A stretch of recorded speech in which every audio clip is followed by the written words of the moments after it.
Many medicines used to treat colds and flu contain acetaminophen, a pain reliever and fever reducer found in hundreds of over-the-counter and prescription medicines. But taking too much or more than one medication containing acetaminophen per day can damage your liver. So always read the label and don't take acetaminophen if you drink 3 or more alcoholic drinks every day. To learn more, visit fda.gov/OTC pain info.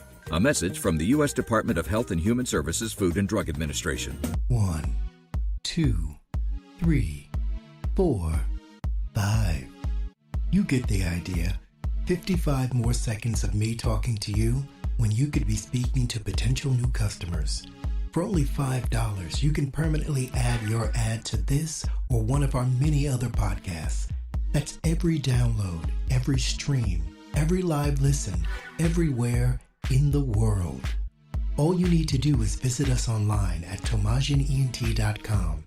That's TOMASIANENT.com. And click on the services link at the top of the page. Check out our advertising opportunities and our other services as well. All starting at only $5. 51, 52, 53, 54. But you get the idea. Now get your message out there. Welcome.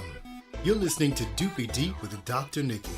This is the place where witty, irreverent, opinionated perspective meets serious, fact-based discussion. Featuring our host, Dr. Nikki Coleman, and her co-host, Tomas Bell. You can also join in the discussion during our live tapings by following us on Spreaker.com. Now, the doctor is in. It's time to get Doopy Deep.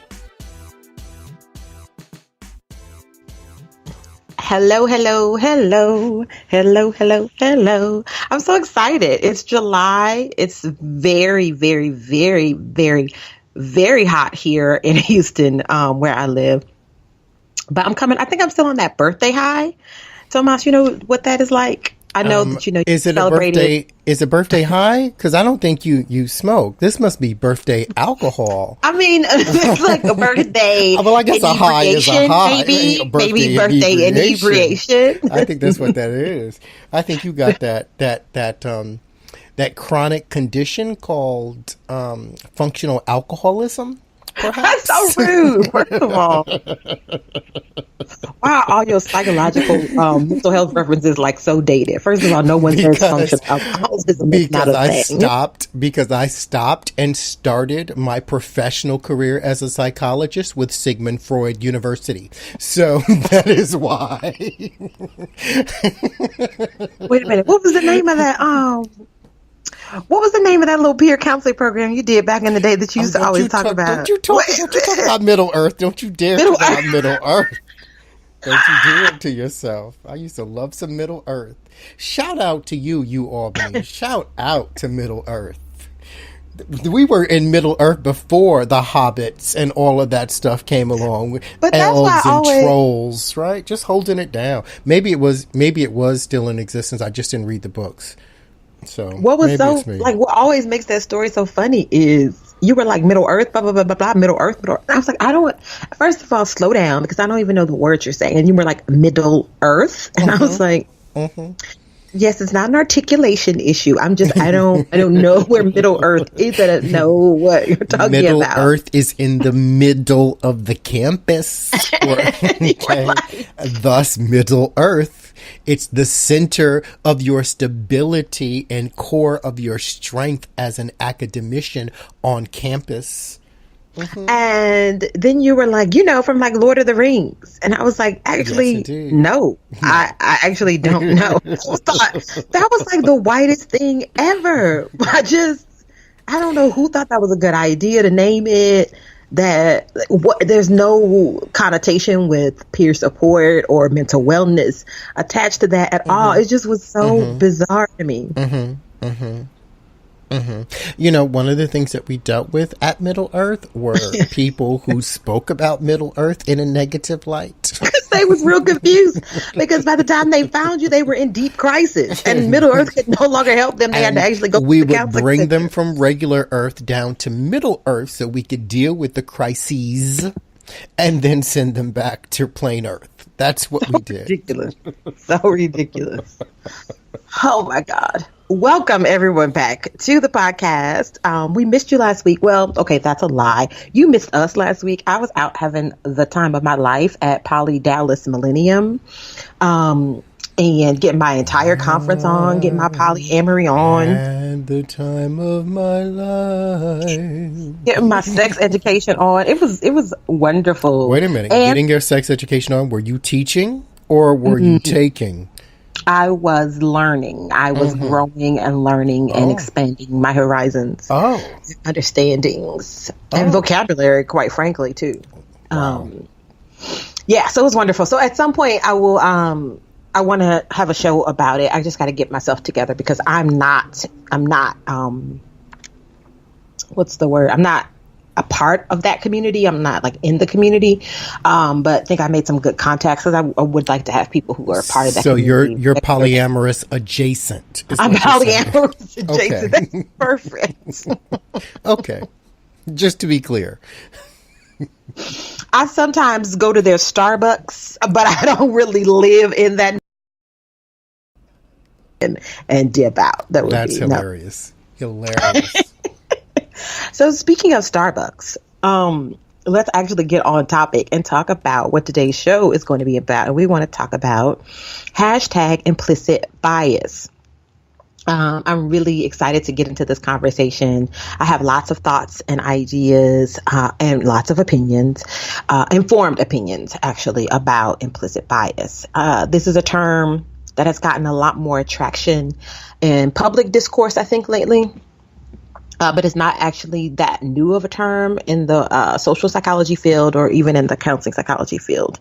And I think one of the more recent incidents that happened in at a Starbucks in Philadelphia several months ago. So this would have been in early May, in which two young Black men were waiting for their friends to arrive. They were going to have a little business meeting, I think, is how the story goes. And they were waiting for their friends, minding their own business, sitting quietly, scrolling through the gram or snapping or something thereof, just minding their business on their phones. And the white manager on duty became concerned about their presence in her Starbucks and called the police to have them questioned, which led to them being detained and removed from the facility.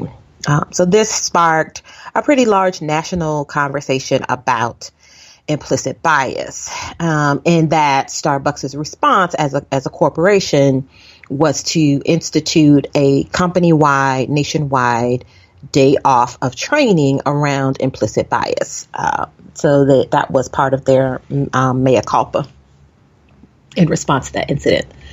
And so, the way that this social media thing works now is that somebody said the other day, the internet keeps all the receipts, and that is just so true. So now, now there's just been a floodgate open of these sorts of similar sorts of incidents happening. And the way that I'm framing how these incidents are happening repeatedly across the country is through this lens of looking at implicit bias. So I wanted to kind of get more into it, give some more information about what implicit bias is, what the research says, what can be done about it. And then, of course, throughout all of that, interspersing, one, my opinion about these things, and two, lively banter and sometimes debate with my illustrious, ever thirsty co-host, Tomas Bell. Can I just add something? I think it's really important for us to be honest here at Doopy Deep. We weren't offline last week only because... See what I'm saying? But let's slow down, though. Well, I had already transitioned out of that conversation. No. Okay. I just need to address it. We weren't offline last week only because of your birthday. I think it's important for the listeners to know that we were offline last week because there was an incident that happened. I was sitting here preparing to do the podcast, and my neighbor called the police because she saw me podcasting while being black.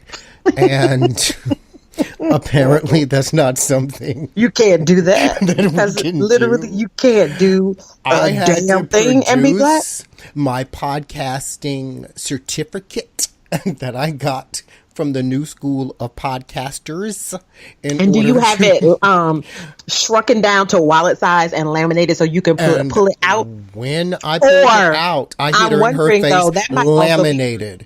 Bam, laminated. But if you go to reach for your wallet, the police might think you're reaching for a weapon and you might get killed. So you got to be careful with that. I did not reach for my wallet. I threw my hands up and let the police take it out of my pocket. Quite enjoyable, if I may say so myself. But, that's probably too personal for the podcast. You cop a feel from a cop. A feel from a cop.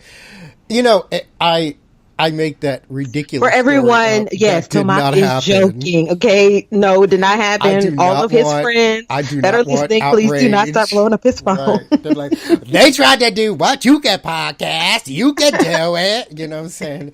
I don't want people to think, that craziness happened. But as ridiculous as that story sounded, and I'm sure people listening were like, oh, that's absolutely ridiculous. That never happened. The reality is there have been stories where people have gone to the pool and we've gone, what? You can't swim?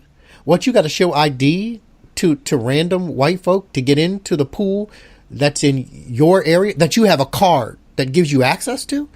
Oh, what? How about they call the police on that one black man because he had socks on? And he didn't want all his feet out. Yeah, because that's nasty. That's nasty because you in the pool with socks on. That's nasty. And it's so nasty that it's criminally nasty, which is why we need to call the police. Exactly. It was not a civil complaint. That was a felony. Socks on in the pool is a felony. Class E. No. So clearly we're being sarcastic. And you know what? Let's have real talk here at Doopy Deep because that's what we do. Part of the reason why we have to be sarcastic and joke about it is because as a black person, okay, don't sip so hard. As a black person who lives in this country, in this context, in which white people, let's name it, white people are literally calling black people, calling the police on black people for doing their actual job, sometimes even whilst in uniform and or badged up. If we don't find a way to laugh about it, if we don't find a way to reclaim joy about it, it can leave you in a real state of, should I say, rage. And rage is not, I'm not, to be clear, I am not anti-rage. I'm not scared of it. I think that rage and anger, when channeled properly, can be highly effective tools. But I also am aware that is a state that is not healthy to constantly live in. You can't be in that state for prolonged periods of time. So I think part of the reason why we do make jokes about it and we kind of have to put this sarcastic, satirical spin on it is because the realness of it is so heavy. No, I'm serious. That's not the reason why I make a joke about it. I make a joke about it. I'll tell you the real reason why I make a joke about it. Because I find stupidity stupid. And stuff is funny to me. And here's how I look at it. And this is just real talk between you and me and the people who are listening. And all the listeners who are tuning in right now. Shout out to all of you who are tuning in. And a couple of you have sent me some private tweets. Yeah, this is going to be one of those conversations, FYI. So here's the thing. In this country specifically, and I'm going to limit this conversation to America. America. We don't need that. I think that's copyrighted. That's copyrighted. Don't do that. We can't afford that. This is America. Can I say that one? That is a real copyright right there. You definitely will pay for that. I'm just kidding, Childish Gambino. You know I love you. Don't try to give him no money. He ain't paying your bills. No, love you though. Shout out to you. In America specifically, black people were enslaved for centuries. after that enslavement, there were laws put in place to systemically hold them down. Many of those laws are still on the... We're talking about Jim Crow.